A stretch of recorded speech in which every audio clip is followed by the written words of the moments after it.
Welcome to ASM Pest Control, your partner in pest-free living. Today, we're tackling a common summer nuisance, wasps.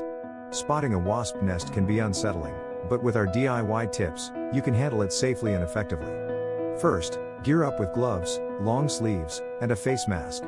This ensures you stay safe from potential stings. Approach the nest cautiously at dusk or early morning when wasps are less active. This reduces the risk of aggression. Second DIY tip is mix 2 tablespoons of dish soap with water in a spray bottle. Spray the entrance of the nest thoroughly. The soap clogs their breathing pores and kills them effectively. 3D method is to create a natural repellent by mixing equal parts of water and white vinegar. Add a few drops of peppermint oil, then spray this mixture around your home's entry points and areas where wasps are commonly seen.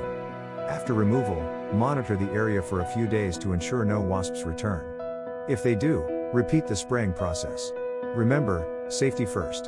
For persistent infestations or professional assistance, ASM Pest Control is here for you. Contact us today to schedule a consultation. Thank you for watching. Don't forget to like, comment, and subscribe for more pest control tips from ASM Pest Control.